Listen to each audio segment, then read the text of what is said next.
Sexual harassment at work place దీన్ని define చేయాలంటే 3 లైన్స్లో ఎలా చేస్తాం? సెక్షువల్ హారాస్మెంట్ అనేది ఎక్కడ మనం చూస్తున్నాం అంటే వర్క్ ప్లేస్. అండ్ ముఖ్యంగా కో-స్టార్స్ కలిసి నటిస్తున్నప్పుడు ఫిజికల్ ప్రాక్సిమిటీ చాలా అవసరం. అవును. దాంతో పాటు డైరెక్టర్ ఒక హీరోయిన్ అందంగా చిత్రీకరించడానికి ఆ అమ్మాయితో ఇప్పుడు ఒక షూట్ 6 o'clock అయిపోయింది, ఒక కాల్ షీట్ అయిపోయింది. 6 o'clock తర్వాత ఎందుకు ఆ అమ్మాయిని ఉంచుతున్నారు? జానీ మాస్టర్ మీరు కంప్లైంట్ ఇచ్చిన ఈ అమ్మాయి కూడా ఎందుకంటే ఫస్ట్ అమ్మాయి ఇన్ని సంవత్సరాల తర్వాత ఎందుకు వచ్చింది అని, ఎన్ని సంవత్సరాల తర్వాత రావాలని ఎవరు డిసైడ్ చేయాలి?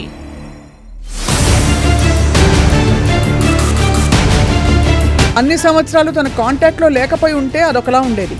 అతనితో నార్మల్గా కాంటాక్ట్ మెయింటైన్ చేయడం, అతనితో సఖ్యతగా ఉండడం, అతనితో వర్క్ పరంగా ట్రావెల్ చేయడం అవసరమైనప్పుడల్లా వాట్ ఈస్ ఎవిడెన్స్ రిక్వైర్డ్ ఇక్కడ జానీ మాస్టర్ విక్టిమ్ అనే అమ్మాయి, సృష్టి అనే అమ్మాయి ఒకటి వాళ్ళ వాట్సాప్ మెసేజెస్ ఏవైతే ఉన్నాయో అది కన్సిడర్ చేస్తుంది. అంటే నువ్వు నాకు ఈ ఫేవర్ చేస్తే నేను నీకు అవకాశాలు ఇస్తాను అనే ఒక ఇది మధ్యలో అతను గనక అవకాశాలు ఇవ్వడం మానేసిన ఏ బేసిస్ మీద అతను వర్క్ ఇవ్వట్లేదు.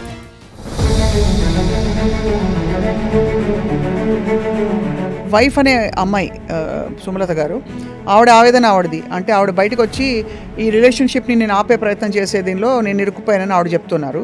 బట్ డెఫినెట్లీ ఆ రిలేషన్షిప్ ఉన్నట్టు ఒప్పుకున్నట్టే కదా? ఎస్, అమ్మాయి ఒప్పుకున్నట్టే. ఆవిడ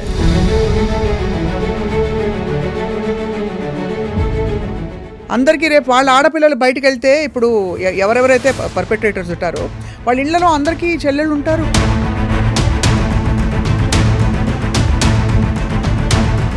ఇట్స్ వెరీ అన్ఫార్చునేట్ ఏంటంటే మ్యామ్ దట్ ఎప్పుడు గళమెత్తి ఒక స్త్రీ వచ్చి బయటికి మాట్లాడినా కూడా తననే ఆడిపోసుకున్న సమాజంలో పరిష్కారం లేక లిటరలీ ఒక గాడిదాగి వెనక్కి తిరిగి వెళ్ళిపోయిన పరిస్థితులే ఎక్కువ కనిపిస్తున్నాయి.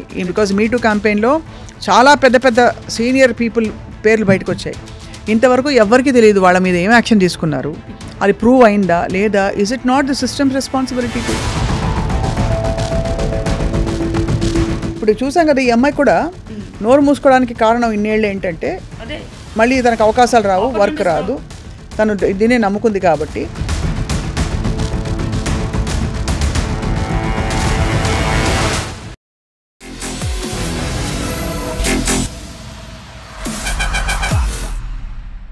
Welcome to this candid conversation exclusively on I dream. నా పేరు Swapna. Sexual harassment at work place అంటే మనం పనిచేసే చోట మనకి కొలీగ్స్గా ఉన్న వ్యక్తులు కానీ పై అధికారులు కానీ లైంగికంగా వేధించడం అన్నది అది చట్టరీత్యా నేరం. అండ్ ఇటీవల కాలంలో చిత్ర పరిశ్రమకి సంబంధించి చాలా విషయాలు బయటకు వచ్చాయి. కానీ జరిగింది ఏంటంటే చిత్ర పరిశ్రమలో బంధాలు, రిలేషన్షిప్స్కి, హారాస్మెంట్కి మధ్య ఉండే సన్నని పొర ఏదైతే ఉందో అది పూర్తిగా తొలగిపోయిన పరిస్థితులు చూసాం. ఉదాహరణకి జానీ మాస్టర్ విషయంలో కూడా అనేక ప్రశ్నలు ప్రజలు అడుగుతున్నారు. ఒకటి, ఆ అమ్మాయి అప్పటి నుంచి ఇప్పటి వరకు ఎందుకు మౌనంగా ఉంది? అండ్ ఇప్పుడు నోరు తెరిచినందుకు తనకి రకరకాల కామెంట్సే కాకుండా తన్ని అనేక ప్రశ్నలతో చాలామంది విసిగిస్తున్నారు, వేధిస్తున్నారు. మరోవైపు జానీ మాస్టర్ దోషి అని ప్రూవ్ అవ్వడానికి ఏ ఆధారాలు కావాలి? ఈ విషయాలన్నిటిపై మాట్లాడబోతున్నాం. ప్రముఖ న్యాయవాది అండ్ ముఖ్యంగా అనేక ప్రివెన్షన్ ఆఫ్ సెక్షువల్ హెరాస్మెంట్ కమిటీస్లో సభ్యురాలిగా కార్పొరేట్ వరల్డ్ నుంచి ఈ సినిమా ఇండస్ట్రీ వరకు అనేక ప్రపంచాలు చూసిన జయంతి గారితో మాట్లాడబోతున్నాం. జయంతి గారు, thank you so much for joining us అండి. నమస్తే అండి. నమస్తే. First of all, sexual harassment at work place దీన్ని డిఫైన్ చేయాలంటే 3 లైన్స్లో ఎలా చేస్తాం? What is work place, what is sexual harassment, what is prevention. ఈ మూడు అర్థమైతే మీకు ఆ మొత్తం యాక్ట్ ఏంటో తెలిసిపోతుంది. రైట్. సో వర్క్ ప్లేస్కి వచ్చేసరికి వర్క్ ప్లేస్ కన్నా ముందు what is organise sector, what is unorganised sector, ఈ ముందు బాగా క్లారిటీ రావాలి. ఆర్గనైజ్ సెక్టర్ ఏంటంటే నార్మల్గా మన కార్పొరేట్ వరల్డ్, ఎక్కడ వేరెవర్ ఒక 10 మంది ఎంప్లాయీస్ అవును కనుక ఉంటే అక్కడ ఖచ్చితంగా ఈ ఐసీ కమిటీ అనేది ఫామ్ అవ్వాలి. సో ఎందుకు ఫామ్ అవ్వాలి? ఒకటి చెప్పాలనుకుంటున్నాను స్వప్న, ఈ ముందు మనం యాక్ట్ గురించి తెలుసుకుని దాని లోతుపాట్లు తెలుసుకుని దాని చుట్టూ ఉన్న భ్రమలు, దాని గురించి ఉన్న క్లారిటీలు అన్నీ మాట్లాడుకునే ముందు first of all sexual harassment అనేది per se it's a offence. అవును, మన ఇండియన్ పీనల్ కోడ్ కింద అది ఇట్స్ అన్ ఒఫెన్స్. అయినా కూడా ఎందుకు మళ్ళీ సెపరేట్గా ఈ ప్రత్యేకంగా ఈ చట్టం ఎందుకు చేశారు అంటే సెక్షువల్ హరాస్మెంట్ అనేది ఎక్కడ మనం చూస్తున్నాం అంటే వర్క్ ప్లేస్లో ఇప్పుడు మన పబ్లిక్ ప్లేసెస్లో జరుగుతూ ఉంటాయి, ఇళ్లలో జరుగుతూ ఉంటాయి, ఇంకా సైలో ప్లేసెస్లో జరుగుతుంటాయి. అవన్నీ కూడా వస్తాయంటే రావు. ఒక్క వర్క్ ప్లేస్లోనే. ఎందుకు మరీ ముఖ్యంగా వర్క్ ప్లేస్లో అంటే అక్కడ ఎక్కువ జరుగుతున్నాయి. అవును. ఎందుకంటే మార్నింగ్ 9 o'clock వెళ్ళిన అమ్మాయి ఈవినింగ్ 5 or 6 వరకు వర్క్ చేస్తూ ఉంటుంది. ఒక్కొక్కసారి ఎక్స్టెండెడ్ వర్క్ అవర్స్ అయినప్పుడు ఇంకా లేట్గా వర్క్ చేస్తూ ఉంటుంది. సో ఒక 24 hours టైం తీసుకుంటే మ్యాక్సిమం అమౌంట్ ఆఫ్ టైం అమ్మాయి ఈ వర్క్ ప్లేస్లో ఉంటుంది. ఉన్నప్పుడు అది సేఫ్ అండ్ సెక్యూర్ అని ఆ అమ్మాయికి క్రియేట్ చేసి ఇవ్వాలి ఎన్వైర్న్మెంట్. అవును. సో ఇక్కడ ఎవరు ఎన్వైర్న్మెంట్ అటువంటి సెక్యూర్ ఎన్వైర్న్మెంట్ ఎవరు ప్రొవైడ్ చేయాలి, ఎవరు ఎన్ష్యూర్ చేయాలి అంటే ఎంప్లాయర్. అవును. ఇది ఎంతమందికి తెలుసు? అంటే ఎంప్లాయర్ ఇవ్వాలి అన్నది ఇట్స్ అండర్స్టూడ్, కానీ ఇదేమైనా తప్పు జరిగినప్పుడు ఎంప్లాయర్ ఎంతవరకు బాధ్యుడని మాత్రం తెలియదు. సో ఫస్ట్ ఆఫ్ ఆల్ ఎంతవరకు బాధ్యుడు అనే ముందు ఎందుకు ఇవ్వాలో తెలుసుకుందాం. ఎందుకు ఇవ్వాలో తెలుసుకోవాలంటే ఆ వర్క్ ప్లేస్ ఏదైతే ఉందో అది ఎంప్లాయర్ సంబంధించింది, ఎంప్లాయర్ ఓన్ ప్రాపర్టీ అది. రైట్. సో ఇవాళ నేను ఒక పర్టికులర్ కంపెనీలో వర్క్ చేస్తున్నాను, ఒక 3 years అయినా ఇంకో కంపెనీకి మారుతాను. సో కంపెనీ ఎప్పుడు ఎంప్లాయీది కాదు, ఎంప్లాయర్ది మాత్రమే. సో తన వర్క్ ప్లేస్కి వచ్చి వర్క్ చేసినాక ఒక బెస్ట్ ప్రోడక్ట్ ఆఫ్ సర్వీస్ ఇచ్చినాక సో దానివల్ల ఎంప్లాయర్ బెనిఫిట్ అవుతున్నాడు. Right. So it is always a bound and responsibility of the employer to ensure that the work place is a safe place to work. ఇది ఎథికల్లో మోరల్లో కాదు, it's beyond it is legal. Right. It's a legal responsibility. అందుకే ఈ చట్టం చేశారు. చట్టం కింద employer మీద ఆ రెస్పాన్సిబిలిటీని ఇంపోజ్ చేశారు. ఏమని, నీ వర్క్ ప్లేస్కి ఒక ఎంప్లాయీస్ మాత్రమే కాదు, ఎవరు వచ్చినా సరే. ఇవాళ రోజు మన స్టూడియోలో ఉన్నాం, నేను ఎంప్లాయీని కాదు, నువ్వు ఎంప్లాయీ కావు. రైట్. మనం ఒక థర్డ్ పార్టీగా వచ్చాము, మనకి కూడా ఇది ఒక సేఫ్ అండ్ సెక్యూర్ వర్క్ ప్లేస్గా చూపించాలి, ఎన్ష్యూర్ చేయాలి. అవును. సో ఇంత రెస్పాన్సిబిలిటీ దీంట్లో మొరాలిటీలు, ఎథిక్స్ అవన్నీ పక్కన సెకండరీ, అవంతా సెకండరీయే. ఇంతవరకు అదే మాట్లాడారు, కానీ this is a legal compliance, legal responsibility. కానీ ఇక్కడ అదే నేను అడిగిన మొదటి ప్రశ్న. అందుకే అసలు సెక్షువల్ హెరాస్మెంట్ ఇది అని క్వాలిఫై అవ్వడానికి కొన్ని ఉంటాయి. ఉదాహరణకి ఈ మధ్యకాలంలో ఈ లైన్స్ బ్లర్ అయిపోయి సోషలైజింగ్ కల్చర్లో కొంచెం ఒక గీత దాటి మనిషిని కామెంట్ చేయడం మొదలుకొని. ఎందుకంటే మీటూ క్యాంపెయిన్ బయటకు వచ్చినప్పుడు starting from very personal comments to directly propositioning, అంటే ఏంటి నువ్వు సాయంత్రం డిన్నర్కి వస్తావా, లేకపోతే మన ఇద్దరం కలిసి ఎక్కడికో వెళదామా, ఇలాంటి వరకు ఇక్కడి నుంచి ఇక్కడ వరకు వైడ్ రేంజ్ ఆఫ్ కంప్లైంట్స్ చూసాం. యాక్చువల్లీ సెక్షువల్ హెరాస్మెంట్కి క్వాలిఫై అవ్వడానికి 2-3 విషయాలు చెప్పండి. చెప్తాను. సో మనం ఫస్ట్ ఆర్గనైజ్డ్ అన్ఆర్గనైజ్డ్ 2 సెపరేట్గా మాట్లాడుకుందాం. That will give lot of clarity. So నేను యాక్ట్ ప్రకారం చెప్తాను. సెక్షువల్ హెరాస్మెంట్ అవ్వటానికి ముందు ఫస్ట్ ఏమేమి చూడాలి అంటే, నెంబర్ 1, అది ఫిజికల్ ఇంటిమసీ అక్కర్లేదు, ఫిజికల్గా టచ్ కూడా అవసరం లేదు. యాక్ట్ క్లియర్గా ఉంది, వర్బల్ ఆర్ నాన్ వర్బల్ అని చెప్పింది. అవును. అంటే మాట ద్వారా కూడా మనం చేయొచ్చు. ఫర్ ఎగ్జాంపుల్ వాట్సాప్లో మెసేజెస్, వాడు 9 to 5 ఆల్రెడీ ఆఫీస్లో వర్క్ చేసినాక రాత్రి 10 గంటలకి good night, how are you dear అని పెడతాడు. తర్వాత ఒక దిక్కుమాల ఇమోటికాన్స్ వస్తాయి. అవును. అవసరం లేదు, they are not part of the work. Something, any comments or any statements which are not related to work would squarely come under the tinge of or definition of sexual harassment. Dear అనేది మనం మామూలుగా colleagues కన్నాం. అదే. ఇంకొక అపోహ ఏంటంటే మేము friends madam అంటారు. మీరు వర్క్ ప్లేస్లో ఫ్రెండ్షిప్ లేదు, అది కొలీగ్స్ మాత్రమే. మేము బ్రదర్ అండ్ సిస్టర్ రిలేషన్ అంటారు, నాన్ సెన్స్. మనం బ్రదర్ అండ్ సిస్టర్ ఇంట్లోనే, ఆఫీస్కి వచ్చినాక, వర్క్ ప్లేస్కి వచ్చినాక వీఆర్ జస్ట్ కొలీగ్స్ అంతే. వర్క్ ఎటికెట్ ఖచ్చితంగా ఉండాలి. సో ఆ కొలీగ్స్ అని ఎప్పుడైతే మనం డిమార్కేట్ చేస్తున్న ఆ లిమిట్ని మనం డిసైడ్ చేసేసామో, ఇక అక్కడ నుంచి ఈ దిక్కుమాల ఏంటి, మేము తండ్రి కూతురు లాంటి వాళ్ళం, అన్న చెల్లెళ్ళు లాంటి వాళ్ళం, అక్క తమ్ముడు, ఇవేమి ఫ్రెండ్షిప్ అది కూడా రాదు. దీని కింద నేను డియర్ అని పెట్టాను, డార్లింగ్ అని పెట్టాను, హార్ట్ పెట్టాను, లేకపోతే ఇంకో బ్లింకింగ్, ఐ బ్లింకింగ్, ఆ ఇమోటికాన్ పెట్టండి, కుదరదు. అవన్నీ కూడా సెక్షువల్ హెరాస్మెంట్ కిందకి వస్తాయి. రైట్. అక్కర్లేని క్వశ్చన్స్, అన్నం తిన్నావా, డిన్నర్ చేసావా, పడుకున్నావా, లేచావా, ఇంట్లో ఎంతమంది ఉన్నారు, ఏం టీవీ చూస్తున్నావు, ఏ ప్రోగ్రామ్ చూస్తున్నావు, ఇవేవి కూడా వర్క్కి సంబంధించినవి కాదు. సో వర్క్కి సంబంధం లేని ఏ క్వశ్చన్స్ అడిగినా, ఏ కామెంట్స్ పెట్టినా, under the guise of compliments, ఇవాళ నువ్వు చక్కగా మంచి డ్రెస్ వేసుకున్నావు, ఇటువంటివి పెట్టినా, suppose if the girl is not accepting it, sexual harassment కిందగా వస్తుంది. రైట్. సో ఇది ఒక స్టార్టింగ్ పాయింట్ మ్యామ్. ఎస్. ఇప్పుడు సినిమా ఇండస్ట్రీలో అక్కడ ఉండే వర్క్ ఎన్వైర్న్మెంట్ వల్ల కొంచెం సోషలైజింగ్ మామూలు కంటే కూడా ఎక్కువ సోషల్ లైఫ్ అది. అండ్ ముఖ్యంగా కో-స్టార్స్ కలిసి నటిస్తున్నప్పుడు ఫిజికల్ ప్రాక్సిమిటీ చాలా అవసరం. అవును. దాంతో పాటు డైరెక్టర్ ఒక హీరోయిన్ అందంగా చిత్రీకరించడానికి ఆ అమ్మాయితో ఒక కంఫర్ట్ లెవెల్, ఇవన్నీ సినిమా ఇండస్ట్రీలో చాలామంది పెద్దలు చెప్పిన విషయాలు అడుగుతున్నాను మిమ్మల్ని. ఆ కంఫర్ట్ లెవెల్లో ఈ సోషలైజింగ్లో కొన్ని హద్దులు దాటడం జరిగిపోతుంది, కొన్ని ఎక్స్పెక్టేషన్స్ పెరిగిపోతాయని ఒక జస్టిఫికేషన్, దానివల్ల ఇది నామ్ అయిపోయింది ఈ హారాస్మెంటు. లేకపోతే అంటే నేను నీతో అంత కంఫర్టబుల్ ఫీల్ కాకపోతే నేను నీతో వర్క్ చేయలేను అనే పరిస్థితి. దీనికి ఏం చెప్తుందండి చట్టం? యా, సో చాలా మంచి వర్డ్ యూజ్ చేశారు స్వప్న, దట్ ఈస్ జస్టిఫికేషన్. మీరు అన్నట్టుగా ఎస్, ఎంటర్టైన్మెంట్ ఇండస్ట్రీలో ఆ ప్రాక్సిమిటీ ఉంటుంది, కానీ అది ఎంతవరకు వర్క్ సంబంధించిన వర్కే. ఫిజికల్ ప్రాక్సిమిటీ అనేది very common in entertainment industry. So అది వర్క్ సంబంధించింది. బియాండ్ ఇట్, ఇప్పుడు ఒక షూట్ 6 o'clock అయిపోయింది, ఒక కాల్ షీట్ అయిపోయింది, 6 o'clock తర్వాత ఎందుకు ఆ అమ్మాయిని ఉంచుతున్నారు? లేదంటే ప్రాక్సిమిటీ వేరు, బియాండ్ వర్కింగ్ అవర్స్ అమ్మాయిని బలవంతం చేయటం వేరు, ఫోర్స్ చేయటం వేరు. అవును, రైట్. ఎందుకు why are you forcing girl to come for a party? అదే లేట్ నైట్ పార్టీస్ ఎందుకు ఫోర్స్ చేయాలి? లేట్ నైట్ కాల్స్ ఎందుకు చేయాలి? Is all part of the work. Work కానిది వర్క్ సంబంధించి ఎందుకు ఫోర్స్ చేస్తోంది industry under the guise of justification? అదే కదా, దట్ ఈస్ బ్లేటెంట్లీ రాంగ్. ఇంతవరకు ఎవరు క్వశ్చన్ చేయలేదు కాబట్టి, ఎలుగెత్తి అడగట్లేదు కాబట్టి, ఫైట్ చేయట్లేదు కాబట్టి అవన్నీ అంటే నార్మలైజ్ చేస్తారు. అవును, రైట్. అంటే చాలా పెద్ద పవర్ఫుల్ పీపుల్ ఇన్వాల్వ్ ఉంటారు కొన్ని పరిస్థితుల్లో. ఎస్, దానివల్ల నార్మలైజ్ అయిపోయింది అది. ఎందుకంటే మనం ఎలాగో తట్టుకోలేము పోరాడినా అని చెప్పి. కరెక్ట్. సో మనకు వేమన శతకంలో ఒక పద్యం ఉంది కదా స్వప్న, చలిచీమల చేత చిక్కి చావదే సుమతి, ఎంత బలవంతమైన పావైనా చలిచీమల చేత చిక్కి చావదే సుమతి అని ఒక వేమన పద్యం కదా, సుమతి శతకంలోది. సో ఇవాళ ఒక అమ్మాయి మాట్లాడింది, రేపు ఇద్దరు ముగ్గురు. ఒకటి చెప్తున్నాను స్వప్న, ఎప్పుడైనా సరే ఫైట్ అనేది ఒకరితోనే స్టార్ట్ అవుతుంది, కానీ వెనకాల సపోర్ట్ సిస్టమ్ అనేది చాలా స్ట్రాంగ్గా ఉండాలి. రైట్. ఇవాళ రోజున ఏమవుతుందంటే ఆ విక్టిమ్ని మళ్ళీ విక్టిమైజ్ చేస్తున్నారు. ఎందుకు ఈ అమ్మాయి కూడా జానీ మాస్టర్ మీద కంప్లైంట్ ఇచ్చిన ఈ అమ్మాయి కూడా అవును చాలా ప్రశ్నలకి విక్టిమ్ అవుతుంది ఇప్పుడు. కరెక్ట్.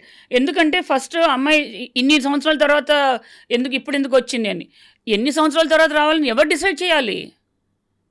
ఆ అమ్మాయికి ఉన్న పరిస్థితులు ఏంటో మనకు తెలియదు కదా. అన్ని సంవత్సరాలు తన కాంటాక్ట్లో లేకపోయి ఉంటే అదొకలా ఉండేది. అతనితో నార్మల్గా కాంటాక్ట్ మెయింటైన్ చేయడం, అతనితో సఖ్యతగా ఉండడం, అతనితో వర్క్ పరంగా ట్రావెల్ చేయడం అవసరమైనప్పుడల్లా, ఇవన్నీ కూడా వాళ్ళిద్దరూ ఇష్టపూరితంగా ఒక రిలేషన్షిప్లో ఉన్నారు తప్ప ఇతను వేధించలేదు అనే ఒక భావనని కలిగిస్తున్న జయంతి గారు. కోర్టు ఎలా చూస్తుంది ఫర్ ఎగ్జాంపుల్? అమ్మాయి ఒక విక్టిమ్ ఎంత బాధపడాలి, ఎవరి ముందు బాధపడాలి, ఎలా బాధపడాలి, ఎక్కడ బాధపడాలి, ఇవన్నీ ఎవరు డిసైడ్ చేస్తారు Swapna? Because these are all victimizing the victim. But the law will have a framework కదా మ్యామ్. Yes, definitely. Because రేపటి రోజున ఎవరైనా ఒక 10 ఏళ్ల తర్వాత 10 ఏళ్ళు ఇద్దరు వ్యక్తులు ట్రావెల్ చేసి ఒకళ్ళొకళ్ళు అబ్యూస్ చేసుకున్నారో, కొట్టుకున్నారో, తిట్టుకున్నారో, వాట్ ఎవర్, సడన్గా తిరగబడి ఇన్నేళ్ళు జరిగింది నాకు అబ్యూస్ అని రియలైజింగ్ మూమెంట్ వస్తే అమ్మాయికి, అది దానికి మరి పరిధి ఏమిటి? చట్టం ఏం చూస్తుంది ప్రాథమికంగా? చట్టం ఏం చూస్తుంది అంటే, మరి మీటూ మూమెంట్లో ఎక్కువ కేసెస్ బయటికి రాలేదు, అంటే కంప్లైంట్స్ వచ్చాయి. మీటూ మూమెంట్గా స్టార్ట్ అయింది, కానీ ఒకళ్ళు పోలీస్ స్టేషన్కి వెళ్ళి కంప్లైంట్ ఇవ్వడం కానీ, కోర్టుకి వెళ్ళి కంప్లైంట్ ఇవ్వడం జరగలేదు. ఎందుకంటే ఎప్పుడో 10 ఏళ్ళు క్రితం జరిగినాక ఇవాళ వచ్చి నేను కంప్లైంట్ చేస్తాను కుదరదు. You still remain a victim which you have accepted all these years, right? So ఇప్పుడు మన సెక్షువల్ హారాస్మెంట్ యాక్ట్ ఏదైతే మాట్లాడుకుంటున్నామో దాంట్లో స్ట్రిక్ట్ టైమ్ లైన్స్ ఇచ్చారు. అంటే ఒక సెక్షువల్ హారాస్మెంట్ ఈవెంట్ అయింది ఆర్ ఇన్సిడెంట్ అయింది, ఆ ఈవెంట్ అయిన దగ్గర నుంచి ఆర్ ఇన్సిడెంట్ అయిన దగ్గర నుంచి 3 months లోపల కంప్లైంట్ ఫైల్ చేయాలి. కొన్నిసార్లు జరగకపోవచ్చు, ఇచ్చే పరిస్థితులు ఉండకపోవచ్చు. సో అప్పుడు ఇంకొక 3 months కమిటీ ఇస్తుంది, అవును, out of it's discretion, right? And అది కంప్లైంట్ ఇచ్చినాక with in again 3 months the committee has to complete the investigation or enquiry. చూడు, స్ట్రిక్ట్ టైమ్ లైన్స్. మేము ఇష్టం వచ్చినట్టుగా ఇప్పుడు ఇస్తే సంవత్సరం తర్వాత మేము నెమ్మదిగా ఎంక్వైరీ చేస్తాం అంటే కుదరదు. అవునవును, కరెక్ట్. 90 days చేయాలి. ఆ 90 days చేసినాక రిపోర్ట్ ఇవ్వాలి. రిపోర్ట్ ఇచ్చినాక ఆ రిపోర్ట్ని ఎంప్లాయర్ 60 days లోపల ఇంప్లిమెంట్ చేయాలి. So strict time lines. అదే, ఎందుకంటే ఇక్కడ ఆ సిస్టమ్ అలా ఉంది. వై? బికాస్ ఇక్కడ బోర్డ్ ఆఫ్ ఇంతకుముందు నేను జరిగిన ఇంటర్వ్యూలో కూడా చెప్పాను, board of directors are liable. ఏదైనా తేడా జరిగిందనుకో అది బోర్డ్ ఆఫ్ డైరెక్టర్స్ మీదకి వచ్చేస్తుంది, ఎంప్లాయర్ మీదకి వస్తుంది. యూనో, ఎంప్లాయర్ కనుక ఇవంతా ఫాలో కాకపోతే వాడి బిజినెస్ లైసెన్స్ క్యాన్సిల్ అవుతుంది. అవును. And it will not be renewed also. So ఇంత ఉంది. అంతేకాదు ఇన్వెస్టర్స్ క్వశ్చన్ చేస్తున్నారు. బట్ ఆర్గనైజ్ సెక్టర్లో మ్యామ్ అది వర్తిస్తుంది. కరెక్ట్. అన్ఆర్గనైజ్ సెక్టర్ ఎప్పుడైతే ఉంటుందో అక్కడ ఒక ఎంప్లాయర్ కాదు 10 మంది బాసులు ఉంటారు. కరెక్ట్. ఇప్పుడు ప్రొడ్యూసరా, డైరెక్టరా, ఎవరో క్యాప్టెన్ ఆఫ్ ద షిప్ అంటే చెప్పలేం. రైట్. హూ ఇస్ లయబుల్ ఒకటి, హూ ఇస్ రెస్పాన్సిబుల్ ఒకటి. రైట్. లయబుల్ అనేది తర్వాత వస్తుంది. ఫస్ట్ రెస్పాన్సిబిలిటీ అనేది ప్రివెన్షన్ కోసం. ఎంతమంది నిజంగానే ఇప్పుడు సోకాల్డ్ సినిమా పెద్దలు ఎవరైతే ఉన్నారో ఎంతమంది రియల్గా సిన్సియర్గా హోల్ హార్టెడ్గా మన వర్క్ ప్లేస్ని ఏదైతే ఉందో అది ఒక సేఫ్ అండ్ సెక్యూర్గా చెయ్యాలి, అటువంటి ఒక ఎన్వైర్న్మెంట్ క్రియేట్ చేద్దామని చిత్తశుద్ధితో వర్క్ చేయడానికి రెడీగా ఉన్నారు. చెప్పండి వాళ్ళకి, నేను చెప్తా ఎలా చేయాలో. అంటే ఇది ఒక ఫర్గివ్ మీ అండి, ఇది బికమ్ ఒక లాఫింగ్ స్టాక్ అయిపోయిందండి. మీ టూ కానీ ఎవరైనా అమ్మాయి వచ్చి మాట్లాడితే తన్ని బోన్లో నిలబెట్టేసి 10 మంది తన నోళ్లలో తన నాండం తప్ప తనకి ఎంతమంది బాయ్ ఫ్రెండ్స్ ఉన్నారు, తన్ని క్యారెక్టర్ అసాసినేట్ చేయడం, ఇవి తప్ప అసలు ఎవరూ సీరియస్గా ఏది పరిగణించలేదు. నడి రోడ్డు మీద, కానీ అన్ఫార్చునేట్లీ మనకి నడి రోడ్డు మీద ఒక నిర్భయ లాంటి కేసు జరిగినప్పుడు కూడా వాళ్ళే దోషులు అని తెలిసాక కూడా మనం శిక్ష పడడానికి ఎంత టైం పట్టిందండి? టైం పడుతుంది. పబ్లిక్ అప్రోచ్ చాలా ఉన్నది. అండ్ ఇంకొకటి స్వప్న, కోర్ట్స్ పబ్లిక్ అప్రోచ్ వచ్చిందనో లేకపోతే మీడియాలో హైప్ అవుతుందని చెప్పి అవి consider evidence. So what is evidence required? ఇక్కడ జానీ మాస్టర్ విక్టిమ్ అనే అమ్మాయి, సృష్టి అనే అమ్మాయి, ఒకటి వాళ్ళ వాట్సాప్ మెసేజెస్ ఏవైతే ఉన్నాయో అది కన్సిడర్ చేస్తుంది. బట్ సపోజ్ ఒక పీరియడ్ నుంచి ఒక పీరియడ్ వరకు వాట్సాప్ మెసేజెస్, నువ్వు ఇతని అమ్మాయిని హ్యారాస్ చేస్తున్నాడు, వస్తున్నావా, ఇవాళ వస్తావా అని రకరకాలుగా అడుగుతున్నాడు. ఈ అమ్మాయి నో చెప్తుంది. సపోజ్ ఆ తర్వాత పీరియడ్లో వాళ్ళిద్దరూ కలిసి చట్టపట్టాలు వేసుకుని కలిసి ఉన్నట్టుగా ఎవిడెన్సెస్ ఉన్నాయి. Okay sir, thank you, good night sweetie, good night, ఇలాంటివి ఉన్నాయనుకోండి ఇద్దరు వ్యక్తుల మధ్య. కోర్టు ఎలా చూస్తుంది మరి? హౌ విల్ కోర్టు ఎలా తెలుస్తుంది వేధించారని? ఆ అమ్మాయి ఏ పీరియడ్ నుంచి ఏ పీరియడ్ వరకు తన మీద సెక్షువల్ హరాస్మెంట్గా జరిగింది అని రాస్తుంది కదా, అది కన్సిడర్ చేస్తుంది. అండ్ సపోజ్ మీరు అన్నట్టుగా ఫర్ ఎగ్జాంపుల్ 2000 ఇవాళ మనం 24లో ఉన్నాం కదా, 2020 నుంచి 2022 వరకు she was not accepting it. Let's take it. 2022 నుంచి మళ్ళీ 2024 ఆగస్ట్ వరకు షీ వాజ్ యాక్సెప్టింగ్. మళ్ళీ 2024 ఆగస్ట్ నుంచి ఈ రోజు వరకు షీ ఈస్ నాట్ యాక్సెప్టింగ్. ఇలా తీసుకున్నాం అనుకో, ఓవరాల్గా అమ్మాయి కంప్లైంట్ ఇచ్చిన ఎప్పటి నుంచి ఎప్పటి వరకు అది ఫస్ట్ తీసుకుంటాం. రైట్. రెండోది, ఇప్పుడు సపోజ్ యాక్సెప్ట్ చేసి ఇంటర్మీడియట్గా యాక్సెప్ట్ చేస్తుంది.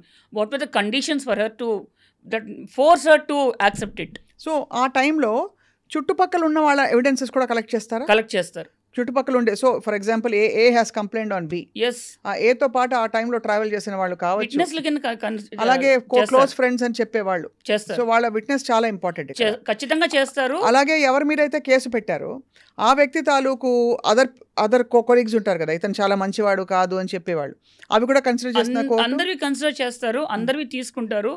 ఫైనల్గా ప్రీపాండరెన్స్ ఆఫ్ ప్రాబబిలిటీస్ అంటాం. అంటే అతనికి చాలా ఇంపార్టెంట్ ఆస్పెక్ట్ ఇది. అతనికి ఈ అమ్మాయి మీద డామినేట్ చేసే స్థాయి ఎంత ఉంది, శక్తి ఎంత ఉంది, ఇది కన్సిడర్ చేస్తుంది. మిగతా అన్ని కేసెస్లో అమ్మాయి ప్రూవ్ చేయాలి. అదే ఎవరైతే మనం కంప్లైనెంట్ అంటాం కదా, కంప్లైనెంట్ ప్రూవ్ చేయాలి. ఈ కేసెస్లో ప్రీపాండరెన్స్ ఆఫ్ ప్రాబబిలిటీస్ చూసుకుని ఈ అమ్మాయి మీద అతను డామినెంట్ పొజిషన్ని ఉపయోగించుకుని లొంగ తీసుకున్నాడు అంటానికి ఛాన్సెస్ కనుక ఉంటే కోర్టు అదే కన్సిడర్ చేస్తుంది. సో ఇప్పుడు మీరు ఇంకొక పాయింట్, ఈ మొత్తం క్రమంలో సపోజ్ మనం ఒక 100 మంది విట్నెస్లుగా తీసుకున్నాం అనుకోండి, 99 మంది అబ్బాయికి ఫేవరబుల్గా చెప్పినా కూడా స్టిల్ కోర్టు ఇదే తీసుకుంటుంది. ప్రీపాండరెన్స్. ఎందుకంటే ఆ డామినెంట్ పొజిషన్ అనేది ఒక డ్రకోనియన్ ఇదన్నమాట ఆస్పెక్ట్. డబ్బుతో డామినేట్ చేయొచ్చు, అతను డబ్బుతో ఇన్ఫ్లుయెన్స్ చేయొచ్చు, లేదా ఆపర్చునిటీస్ విషయంలో ఇన్ఫ్లుయెన్స్ చేయొచ్చు, సొసైటల్ పరంగా ఇన్ఫ్లుయెన్స్ చేయొచ్చు, ఇమోషనల్గా ఇన్ఫ్లుయెన్స్ చేయొచ్చు, ఇలా రకరకాల విధాలుగా అతను ఇన్ఫ్లుయెన్స్ చేయొచ్చు. కాబట్టే వాళ్ళందరూ మాట్లాడచ్చు. రైట్. భయపెట్టి చేయొచ్చు, సైకలాజికల్గా కొట్టచ్చు, ఆర్ క్విట్ ప్రోకో. సపోజ్ ఇద్దరు ఫ్రెండ్స్ ఉన్నారు, ఇద్దరు వెధవలే, ఓకే నువ్వు నాకు చెప్పొద్దు, నేను నీ చెప్పను, నువ్వు నా గురించి మంచిగా చెప్పు, నేను నీ గురించి మంచిగా చెప్తా. సో అటువంటివి ముందే ఆ ఎవిడెన్స్లన్నీ ముందు తీసిపారేస్తారు, కోర్టు కన్సిడర్ కూడా చేయదు. So there's a lot of background work the court will do before getting to a conclusion. Right. కానీ ఇలాంటి కేసెస్లో ఇప్పుడు జానీ మాస్టర్ విషయమై మనకి తెర మీద ఉంది కాబట్టి మీరు చూసినంత వరకు ఎవిడెన్సెస్ ఏ విధంగా ఉన్నాయి? ప్రస్తుతం స్ట్రాంగ్గా ఉన్నాయా అమ్మాయికి ఫేవరబుల్గా, విక్టిమ్కి? ఇంకా అది ఎగ్జామిన్ చేయాలి స్వప్న. బికాజ్ అది ఇన్వెస్టిగేషన్ జరుగుతోంది. సో అది మన పోలీసు ఏం పట్టుకొస్తారు, ఏం చూపిస్తారు, ఆ అమ్మాయి ఏం చూపిస్తుందో, ప్రాబ్లం అమ్మాయి చూపిస్తుంది, వాట్సాప్ మెసేజెస్ అయి ఉండొచ్చు. నేను అది ఆ ఆస్పెక్ట్ ఇంకా నేను స్టడీ చేయలేదు. బట్ బై అండ్ లార్జ్ ఇది సెక్షువల్ హరాస్మెంట్ కిందకే వస్తుంది అట్ వర్క్ ప్లేస్. ఎస్, ఖచ్చితంగా వస్తుంది. ఎందుకంటే మిగతా ఎంటర్టైన్మెంట్ ఇండస్ట్రీయా ఇంకో ఇండస్ట్రీ పక్కన పెడితే అతను ఈ అమ్మాయికి ఎంప్లాయర్, రైట్? ప్రాజెక్ట్స్లో వర్క్ చేస్తున్న అమ్మాయి చేస్తున్నప్పుడు అతను ఎన్ష్యూర్ చేయాలి తన work place safe place to work అని. అతనే కాదు, అతని వర్క్ ప్లేసే కాదు, అతనే సేఫ్టీ సెక్యూరిటీ లేకుండా అయిపోయింది. ఇప్పుడు క్విడ్ ప్రోకోగా మొదలైన ఒక రిలేషన్షిప్పో లేకపోతే ఒకటి వాట్ ఎవర్, అంటే నువ్వు నాకు ఈ ఫేవర్ చేస్తే నేను నీకు అవకాశాలు ఇస్తాను అనే ఒక ఇది మధ్యలో అతను గనక అవకాశాలు ఇవ్వడం మానేసిన అలా జరిగితే గనక will that be seen as breach of contract or sexual harassment only? First of all ఏ బేసిస్ మీద అతను వర్క్ ఇవ్వట్లేదు. ఇప్పుడు నార్మల్గా వీళ్ళందరితో కాంట్రాక్ట్ రాయించు సంతకాలు పెట్టించుకుంటారు కదా. సో నేను అందరికీ చెప్పేది ఒకటే, సంతకం పెట్టే ముందు దాంట్లో ఏం రాసిందో ఖచ్చితంగా చదవండి. అదే ఫస్ట్ ఆఫ్ ఆల్ టైమింగ్స్ ఏంటి, సో వేరే లొకేషన్స్కి వెళ్తున్నప్పుడు మీ ఫ్యామిలీ మెంబర్స్ ఎవరైనా తీసుకెళ్ళొచ్చా లేదా, రైట్? ఎన్ని రోజులు వర్క్ చేయాలి, అన్నిటికన్నా ఇంపార్టెంట్ మీరు కాంట్రాక్ట్లో నా work place is a safe place to work అనే డిక్లరేషన్ ఉన్న కాంట్రాక్ట్ మాత్రం సంతకం పెట్టండి. అదే మొదట్లో కష్టం అవ్వచ్చు, కానీ పోను అది అందరూ వర్క్ చేస్తే ఖచ్చితంగా ఆ పర్టికులర్ క్లాస్ని యాడ్ చేసుకోవడంలో పెద్ద కష్టమే ఉండదు. ఆ డిక్లరేషన్ ఎంప్లాయర్ అనేవాడు ఇవ్వాలి. అవును, అంతేకాదు అతను చేయకపోవచ్చు, అతని టీం మెంబర్స్ ఎవరైనా చేయొచ్చు కదా. కరెక్ట్. ఇతని ఇన్స్టిగేషన్తో లేదు, ఇతని బలం చూసుకుని వెనకాల ఎవరైనా చేయొచ్చు. సో అటువంటి వాళ్ళ మీద తగిన యాక్షన్ తీసుకుంటా అన్న ఎష్యూరెన్స్ ఎంప్లాయర్ ఎప్పుడు ఇవ్వాలి. ఇప్పుడు ఈ అమ్మాయి చెప్పడం అంటే తను మరొకరికి చెప్పి వాళ్ళు పబ్లిక్గా చెప్పిన వర్షన్ ఏంటంటే దట్ తన మీద అతను దారుణంగా అత్యాచారం చేసి ఒకనొక సందర్భంలో పోక్సో యాక్ట్ కిందకు వచ్చే విధంగా 16 ఏళ్ల వయసులో, ఆ తర్వాత ఇవాల్టి నుంచి నేను నీకు మానసికంగా నిన్ను భార్యగా స్వీకరిస్తున్నాను, నా ధర్మం ఇదే చెప్తోంది కాబట్టి నేను ఇవాళ నుంచి నేను భార్యగా స్వీకరిస్తాను, భార్యాభర్తలని నమ్మబలికే ప్రయత్నం చేయడం. ఇప్పుడు 16 ఏళ్ళకి అలాంటి ఇన్సిడెంట్ అయిందంటే 18 నిండే లోపల ఇంకా చాలాసార్లు అయి ఉంటుందని పరిగణించాలా, లేదంటే అంటే అన్డ్యూ ఇన్ఫ్లుయెన్స్ ఉపయోగించో లేదా వన్ ఆఫ్ ఇన్సిడెంట్గా చూస్తున్నా కోర్టు. అంటే సర్కమ్స్టాన్షియలీ చూస్తే, మోస్ట్ లాజికలీ, మోస్ట్ రీజనబుల్లీ చూస్తే what would the court conclude అండి?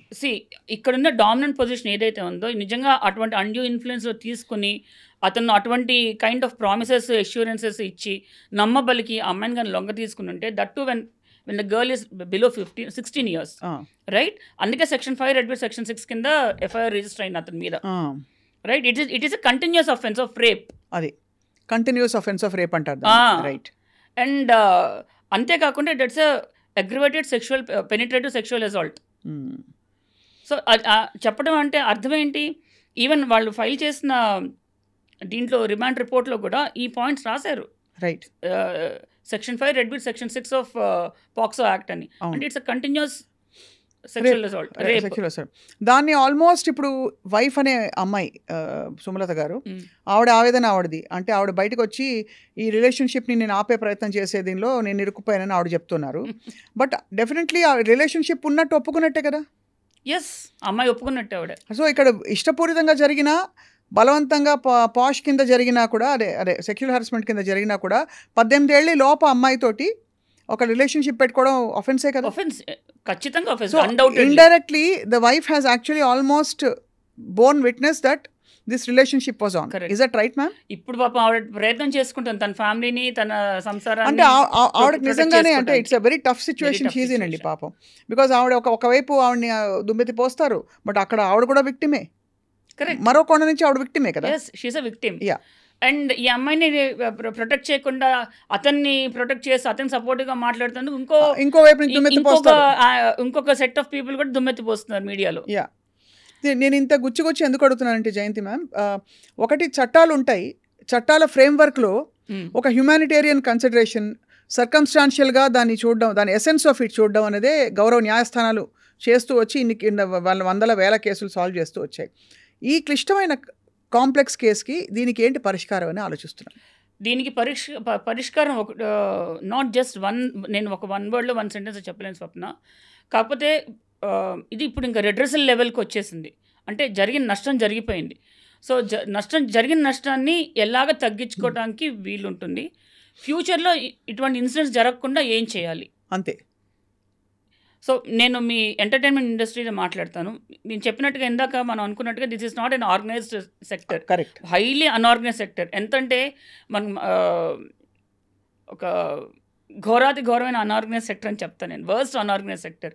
సో ఇక్కడ మల్టిపుల్ ఎంప్లాయర్స్ ఉంటారు, మల్టిపుల్ వర్క్ ప్లేసెస్ ఉంటాయి. నేను నా ప్రపోజల్ ఏంటంటే, మీకు మా అనే అన్నీ ఉంటాయి కదా, ఈ ఇన్స్టిట్యూషన్స్ ఆర్ మన సొసైటీస్ ఉంటాయి కదా, మానే ఉంటారు, మూవీ ఆర్టిస్ట్ అసోసియేషన్, వేరు వాళ్ళు మ్యాండేటరీగా మెంబర్షిప్ అది ఇస్తారు కదా. అటువంటి చోట్ల మెంబర్షిప్ ఇచ్చేటప్పుడే they have to anybody irrespective of how big are there in the society and industry, ఎంత ఇన్ఫ్లుయెన్షియల్ పొజిషన్లో ఉన్నా కూడా వాళ్ళు మ్యాండేటరీగా ఒక డిక్లరేషన్ ఇవ్వాలి. అంటే 2 రకాలుగా ఇవ్వాలి. ఒకటి, నాతో వర్క్ చేయటం సేఫ్ అండ్ సెక్యూర్. రెండోది, నేను వర్క్ చేసే వర్క్ ప్లేస్ ఎప్పుడు సేఫ్ అండ్ సెక్యూర్గా పెడతాను. అది డైరెక్టర్స్ గిల్ట్ అవ్వచ్చు, లేదా ఈ ప్రొడ్యూసర్స్ గిల్ట్ అవ్వచ్చు, మా అసోసియేషన్ కావచ్చు, ఎవరైనా సరే అక్కడ మెంబర్షిప్ కావాలంటే these are the mandatory things. చాలా బాగుంది మ్యామ్. కానీ అదే ఇది ఎలా ఉందంటే, నేను ఇప్పుడు మామూలుగా సెక్షువల్ కాంటాక్ట్స్ తీసేస్తే 2 పురుషులు వర్క్ చేసే ప్లేస్లో నేను నిన్ను కత్తితో ఎప్పుడు పొడవను, నిన్ను గన్నుతో నేను చంపను అనే చందంగా ఉంది. అంటే it is an assumed responsibility కదండి. ఇప్పుడు మీరు నాతో మంచిగా ఉంటారు, నేను మీతో మంచిగా ఉంటాను, సొసైటీకి ఆల్రెడీ ఉన్న ఫ్రేమ్వర్క్, దాన్ని మళ్ళీ రీట్రేట్ చేసే పరిస్థితికి మనం తెచ్చుకున్నాం అంటే ఎంత దౌర్భాగ్యంగా ఉందో చూసుకోండి. దౌర్భాగ్యం, దారుణం కూడా ఉంది. ఇప్పుడు మీరు స్టూడియోకి వచ్చారు మ్యామ్, నేను మిమ్మల్ని జయంతి గారు నేను మిమ్మల్ని కొట్టను, ఇక్కడ మా వాళ్ళు ఎవరు మిమ్మల్ని కొట్టరు అని నేను మీకు డిక్లరేషన్ ఇచ్చినట్టే ఉంది ఇది ఇంచుమించు. అవును, అంతే కదా. అవును, అది ఒక డీసెంట్ అండ్ ఒక సభ్య సమాజంలో ఇవి అజ్యూమ్డ్ కదండి. అందరికీ కూతుళ్ళు ఉన్నారు, కరెక్ట్. అందరికీ రేపు వాళ్ళ ఆడపిల్లలు బయటకు వెళ్తే, ఇప్పుడు ఎవరెవరైతే పర్పెట్రేటర్స్ ఉంటారో వాళ్ళ ఇళ్లలో అందరికీ చెల్లెళ్ళు ఉంటారు. వాళ్ళ ఆడపిల్ల బయటకు వెళ్ళి ఇంకోటి మీద కన్నేస్తే అనే కనీస ఇంకితో ఎందుకు రాదండి? ఎందుకు రాదంటే, నా వరకు నాది గొప్ప, నాది బెస్ట్, మా వాళ్ళు ఎవరు అలా చేయరు. మనకి ఆ సినిమా ఎవరు, అది ఏంటది, వకీల్ సాబ్ సినిమాలో వాడు ఎవరైతే పర్పిట్రేటర్ ఉన్నాడో వాళ్ళ ఫ్యామిలీలో ఉన్న ఆడపిల్లని గురించి కమెంట్ చేసేసరికి ఓపెన్ కోర్ట్ హాల్లో హీ టాక్స్ నాన్ సెన్స్, చాలా ఎరప్ట్ అయిపోతుంటాడు. అదే పక్క ఇంటి ఆడపిల్ల అయితే ఓకే, ఏమైనా మాట్లాడతాను నేను, అదే కదా, ఏమైనా చేసేస్తాను, ఏమైనా they are meant for it అని మాట్లాడతారు. So this is all nothing but stereotyping, type casting, right. కానీ మ్యామ్ ఇప్పుడు సరే ఇంత రభస జరుగుతోంది, ఈ ఇష్యూ కూడా మనకి ఆల్మోస్ట్ 1 month నుంచి నడుస్తుంది. అవును, ఒక కమిటీ రిపోర్ట్ తెలుగు చిత్ర పరిశ్రమలో తయారైంది, కానీ అది ఇంతవరకు సబ్మిట్ అయ్యి దానిలో ఏమున్నాయి, ఏం ఫైండింగ్స్ ఉన్నాయి, ఎవరిని ఏ టైంలో వేధించారు, విసిగించారు, ఏమీ అసలు బయటకు రాలేదు. మరి ఇలా ఉంటే, ఇంత సినికల్ సొసైటీలో మనం ఆడపిల్లల్ని, లేడీస్ని బయటకు వచ్చి మాట్లాడండిరా అంటే ఎవరున్నారండి నిలబడడానికి? చాలా మంచి క్వశ్చన్ స్వప్న. ఇన్నిట్లో యాక్చువల్గా నిలబడగలిగేది కోర్ట్స్. నేను I strongly vouch for it. ఇప్పుడు నేను చాలా కమిటీలో ఉన్నాను అండ్ చాలా అనార్గనైజ్ సెక్టర్స్లో కూడా వెళ్ళి మాట్లాడుతుంటే చేస్తుంటా. So first and foremost awareness తెచ్చుకోండి. మీకు రాకపోతే తెలుసుకోండి, రైట్ పర్సన్ని అప్రోచ్ అయ్యి తెలుసుకోండి మీకున్న రైట్స్ ఏంటి. మీ గొంతు డెఫినెట్గా నొక్కడానికే ప్రయత్నం చేస్తారు, కానీ చట్టం ఎప్పుడు కూడా, and especially the courts will definitely stand. ఇనీషియల్గా అది లోన్ జర్నీ అవ్వచ్చు, బట్ డెఫినెట్గా జాయిన్ అవుతారు. రైట్, ఖచ్చితంగా జాయిన్ అవుతారు, డౌటే లేదు. అన్ఫార్చునేట్లీ ఇప్పుడైతే మనకి సోషల్ షేమింగ్ గురించి మాట్లాడతాం. అఫెండర్స్, హ్యాబిచువల్ అఫెండర్స్ ఉంటాయి. Because it is hard to believe that ఒక అమ్మాయిని విసిగించి ప్రేమ పేరుతోటో పెళ్లి చేసుకుంటారనో ఇలా చేసిన ఒక వ్యక్తి ఇతర అమ్మాయిలతో చాలా సాదాగా ఉండుంటారు అంటే it's very difficult to comprehend. అవును, అఫ్కోర్స్ మనం ఎవరం ముద్రలు వేయకూడదు ఎవరి మీద కూడా. సో మరి హ్యాబిచువల్ అఫెండర్స్ని బాడీ షేమ్ కాదు, మన పబ్లిక్ షేమింగ్ చేయాలంటే ఇక్కడ విక్టిమ్ కూడా అదే లెవెల్లో పబ్లిక్ షేమ్కి గురవుతుంది. కరెక్ట్. అసలు విక్టిమ్ చాలా లెవెల్స్లో పబ్లిక్ షేమింగ్ గురవుతుంది. విక్టిమ్ ఫస్ట్ బయటకు వచ్చి మాట్లాడుతూ ఉంటేనే మొదలవుతాయి వెనకాల.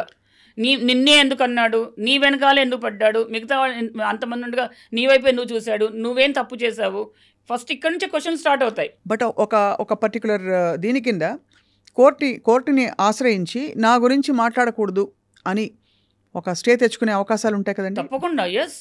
ఎందుకంటే చట్టం, మా సెక్షువల్ హరాస్మెంట్ యాక్ట్లోనే కాన్ఫిడెన్షియాలిటీ మెయింటైన్ చేయాలని ఖచ్చితంగా ఉంది. అది మెయింటైన్ చేయని ఎవరికైనా సరే they are punishable. Correct. So ఖచ్చితంగా కోర్టుకు వెళ్ళి తెచ్చుకోవచ్చు. అది మీ ఈ అనార్గనైజ్ సెక్టర్లో కూడా తెచ్చుకోవచ్చు, this no doubt about it. మాట్లాడడానికి లేదు, మాట్లాడితే పనిషబుల్ అని తెచ్చుకోవచ్చు కోర్టు నుంచి. ఇట్స్ వెరీ అన్ఫార్చునేట్ ఏంటంటే మ్యామ్ దట్ ఎప్పుడు గళమెత్తి ఒక స్త్రీ వచ్చి బయటికి మాట్లాడినా కూడా తననే ఆడిపోసుకున్న సమాజంలో పరిష్కారం లేక లిటరలీ ఒక గాడిదాగి వెనక్కి తిరిగి వెళ్ళిపోయిన పరిస్థితులే ఎక్కువ కనిపిస్తున్నాయి. బికాజ్ మీ టూ క్యాంపెయిన్లో చాలా పెద్ద పెద్ద సీనియర్ పీపుల్ పేర్లు బయటకు వచ్చాయి. ఇంతవరకు ఎవరికి తెలియదు వాళ్ళ మీద ఏం యాక్షన్ తీసుకున్నారు, అది ప్రూవ్ అయిందా లేదా. Is it not the system's responsibility to అదే మీ టూ మూమెంట్లో ఎవరు పోలీస్ కంప్లైంట్ ఇవ్వలేదు, ఎవరు కోర్ట్స్ అప్రోచ్ అవ్వలేదు. It was like a moment. అందరూ బయటకు వచ్చి మాట్లాడడం తప్పిస్తే ప్రాపర్గా ఒక కంప్లైంట్ అనేది రాసి పోలీస్ స్టేషన్లో ఫైల్ చేసి నిన్నున్నాయి స్వప్నాలు లేవు. కరెక్ట్ లేవు.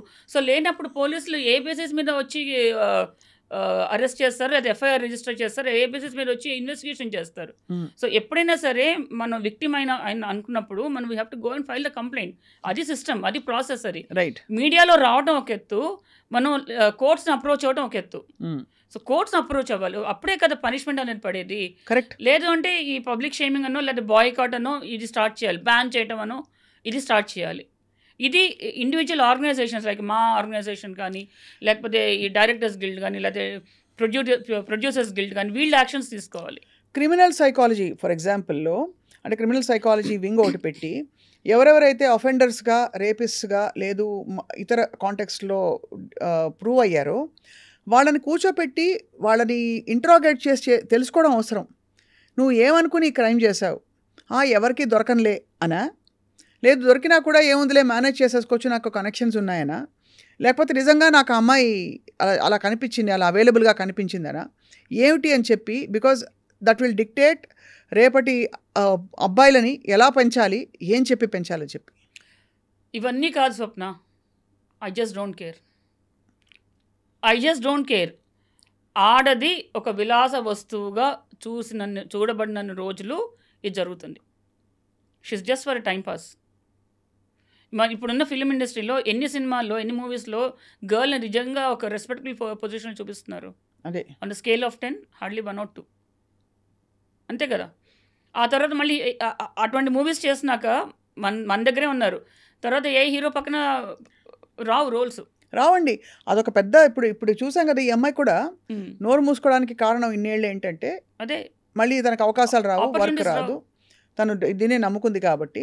మధ్యలో దానికి ఒక ప్రేమ అనే ఒక ముసుగు కూడా వేసి నేను నీకు భర్త లాంటి వాడిని, నువ్వు నాకు భార్య లాంటి వ్యక్తి అని కనుక చెప్పుంటే, అంటే ఇది reported to somebody and somebody put on record. So I'm not claiming that, but అలా చెప్పినట్టుగా తెలిసింది కాబట్టి మనకి. అలా కానీ జరుగుంటే అది ఇంకా కూడా మ్యానిపులేషన్ కూడా, డెఫినెట్లీ మ్యానిపులేషన్. అసలు ఇవన్నీ కాదు స్వప్న, ఎవరైతే అతను వెనకేసుకొస్తున్నారు చూసావా సోకాల్డ్ పెద్దవాళ్ళు, వాళ్ళని పట్టుకుని తన్నాలి ముందు, వాళ్ళని ముందు బయటికి తీసుకురావాలి.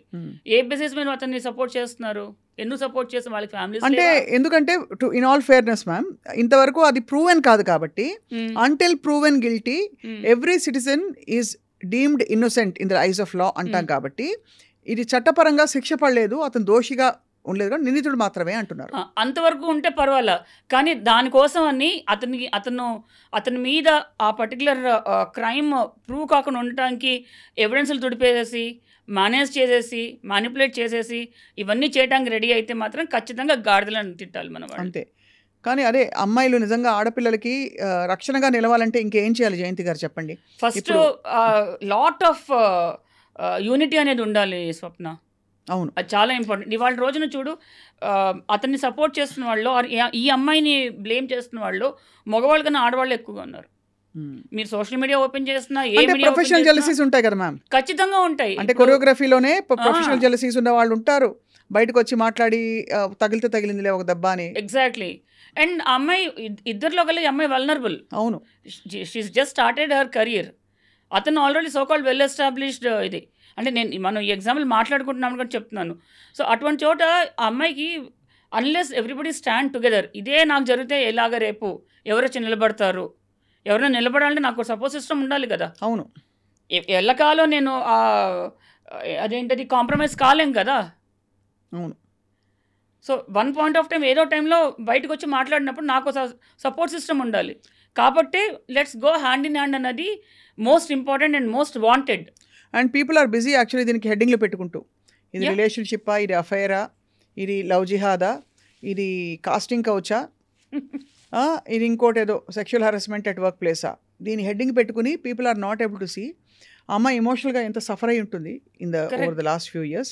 అండ్ ఏ పాయింట్కి పుష్ చేయబడి తను చివరికి వచ్చేసి ఇంకా నా వల్ల కాదన్నప్పుడు గొంతు విప్పింది. కరెక్ట్. బట్ అఫ్ కోర్స్ గౌరవ కోర్టు పరిధిలో ఉందండి, కోర్టులు తప్పకుండా న్యాయం చేస్తాయని నమ్ముతున్నాం జయంతి గారు. డెఫినెట్లీ అండి. నేను అందరికీ చెప్పేది అదే, మీరు కోర్ట్స్ మీద నమ్మకం ఉంచండి. మీకు నిజంగా అన్యాయం జరిగితే, ఇటువంటి హెరాస్మెంట్లు కానీ సఫర్ అవుతుంటే దయచేసి మీరు ఆర్గనైజ్ సెక్టర్లో ఉంటే మీరు మీ ఐసీ కమిటీకి అప్రోచ్ అవ్వండి. అండ్ మీరు అన్ఆర్గనైజ్ సెక్టర్లో కనుక ఉంటే ఖచ్చితంగా వెళ్ళి పోలీస్ కంప్లైంట్ ఇవ్వండి. అది పోలీస్ కంప్లైంట్లు, పోలీసులు కూడా సెన్సిటైజ్ అయ్యి, పోలీసులు కూడా నువ్వేం చేసావు, నువ్వేం బట్టలు వేసుకొచ్చావు, ఇలా చూసేవాళ్ళు కూడా ఉన్నారండి. ఇప్పుడు అది యాక్చువల్లీ చాలా మటుకు తగ్గింది స్వప్న. నేను ప్రాక్టీస్కి వచ్చిన కొత్తల్లో మాత్రం చాలా ఎక్కువగా ఉండేది. అది నీ తప్పు లేకుండా వాడేం చేశాడు, చూద్దాంలే. సపోజ్ అతను ఏమన్నా ఇన్ఫ్లుయెన్షియల్ పొజిషన్లో ఉంటే ముందు వాళ్ళకి ఫోన్లు చేసి ఎవరో మీ మీద కంప్లైంట్కి వచ్చింది, వెంటనే ఎఫ్ఐఆర్ రిజిస్టర్ చేయరు వాళ్ళు. తర్వాత చూద్దాం, కూర్చోపెట్టేసి అలాగా. కానీ ఇప్పుడు courts are coming down very very heavily. అవును. అందుకని పోలీసులు కూడా చాలా చాలా కేర్ఫుల్గా, కాషియస్గా, బాధ్యతగా, మోస్ట్ ఇంపార్టెంట్ సెన్సిటివ్గా వర్క్ చేస్తున్నారు. అవును. అట్లీస్ట్ ఇంతకుముందు నేను ప్రాక్టీస్కి వచ్చిన 25 years back on the scale of 10 ఎక్కువగా అటువంటి కేసెస్ ఉండేవి. 9 cases పోలీసులు రఫ్గా హ్యాండిల్ చేసినవి ఉండేవి. ఇప్పుడు చాలా మటుకు తగ్గి 1-2కి వచ్చింది. ఫైనల్ క్వశ్చన్ మ్యామ్, న్యాయం జరిగింది, ధర్మం వర్ధిల్లింది అని చెప్పడానికి ఇలాంటి కేసెస్లో ఏమేమి జరగాలి? శిక్ష పడ్డం, ఇంకేముంటాయి, ఇంకేమో ఆస్పెక్ట్స్ ఉంటాయి? న్యాయం జరిగింది, శిక్ష పట్టడం అనేది లాస్ట్ వర్క్ వస్తుంది స్వప్న. ముందు అసలు ప్రివెన్షన్ ఎందుకు వర్క్ చేయరు? నేను ఇందాక చెప్పాను చూసారా, మీ సెల్ఫ్ డిక్లరేషన్ ఇవ్వాలి అది అని. అదేంటంటే మనం ఇస్తున్న కమిట్మెంట్. దరిద్రం ఏంటంటే ఈ పర్టికులర్ ఎంటైర్ యాక్ట్ పర్పిట్రేటర్స్కి అగేన్స్ట్గా ఫైల్ అయిన యాక్ట్ ఇది, ఇనాక్ట్ అయిన చట్టం ఇది. Sexual harassment of women at work place, prevention, prohibition, redressal. So first redressal వరకు ఎందుకు వెళ్ళాలి? అసలు నీకు నీ మీద కంప్లైంట్ వరకు ఎందుకు వెళ్ళాలి? Why don't you be more sensitive? Right. And employer కూడా okay, I will ensure this work place is safe place to work. నేనేం డెమ్మని కాదు, నేనేం దెయ్యాన్ని, భూతాన్ని, రాక్షసుని కాదు, భయపడక్కర్లేదు. నా దగ్గర ఉంటే సేఫ్ అండ్ సెక్యూర్గా ఉంటావు. నాతో వర్క్ చేస్తే, నా వర్క్ ప్లేస్లో నువ్వు ఉన్నావు అంటే, నా ప్రాజెక్ట్ నువ్వు యాక్సెప్ట్ చేస్తావంటే ఖచ్చితంగా మెన్ష్యూరింగ్. మన ఫిల్మ్ ఇండస్ట్రీలో కూడా ఉన్నారు స్వప్న కొంతమంది. అవును, ఖచ్చితంగా ఉన్నారు. నేను కొంతమంది ఇవి చూశాను, పేరు తీసుకొచ్చామని చెప్తాను. కృష్ణారెడ్డి గారు, ఆయన విమెన్ని చాలా గౌరవప్రదంగా చూసి పంపిస్తారు అన్నది ఆయనే చెప్పుకున్నారు. ఎలాగా చీరలు పెట్టి, బొట్టు పెట్టి, and the way he క్యారెక్టరైజెస్ the girl in his films. So అటువంటి వాళ్ళు ఉన్నారు, అందరూ వెధవలే కాదు కదా. సో నేను చెప్పేది ఒకటే, first prevention. Let's start working towards prevention. At least now let us start. ఇంతవరకు చండాలం జరిగింది, బట్ అట్లీస్ట్ నౌ ప్రక్షాళన చేయడం అనేది చాలా ఇంపార్టెంట్. కరెక్ట్. తర్వాత ప్రొహిబిషన్, ఒక పాలసీ పెట్టుకోండి. పాలసీ కిందే సెల్ఫ్ డిక్లరేషన్. తప్పే ఉంది? అంతేగా. నా ఇంట్లో ఆడపిల్ల ఉంది, నీ ఇంట్లో కూడా ఆడపిల్ల ఉంది. నా ఇంట్లో ఆడపిల్ల ఎంతో, నీ ఇంట్లో ఆడపిల్ల కూడా నాకు అంతే. మనం ఇస్తున్న డిక్లరేషన్ అదే. నా ఇంట్లో నా ఆడపిల్ల నాకు ఎంత అపురూపమో, నీ ఇంటి నుంచి వచ్చి బయటకు వచ్చి వర్క్ చేసిన ఆడపిల్ల కూడా అంతే అపురూపం నాకు. అపురూపం. ఆడపిల్లలు కూడా వాళ్ళంత అపురూపం ఫీల్ అవ్వడానికి కూడా మనం చర్యలు తీసుకోవాలండి. డెఫినెట్గా. ఎందుకంటే వల్నరబుల్గా విక్టిమ్ బిహేవియర్ ఉండే ఆడపిల్లలకి టిపికలీ చిన్నప్పటి నుంచి వాతావరణంలో సామాజిక ఒత్తిళ్లు, డిస్టర్బ్డ్ ఫ్యామిలీతో పాటు సామాజికంగా you don't matter, you are not important అనే ఒక మెసేజ్ ఇవ్వబడింది. కాబట్టి they don't know how to take them self seriously and how to, ఈ ఉద్యోగం లేకపోతే పర్లేదు, నేను ఏదో బతుకుతాను, నాకు మార్గం వస్తుందనే ఒక ఆత్మవిశ్వాసం పెట్టుకోవాలి. ఇతను కాకపోతే ఏదో ఒకటి వస్తుందని చెప్పి ఆ గ్రూమింగ్ అండ్ ఆ ఇది కూడా ఇండస్ట్రీకి వస్తున్న అమ్మాయిలకి, అన్ని క్రాఫ్ట్స్లో వాళ్ళకి ఇవ్వాల్సిన అవసరం కూడా ఉంది. జయంతి గారు, నేను యాక్చువల్లీ ఇంకొక పాయింట్ యాడ్ చేస్తాను స్వప్న.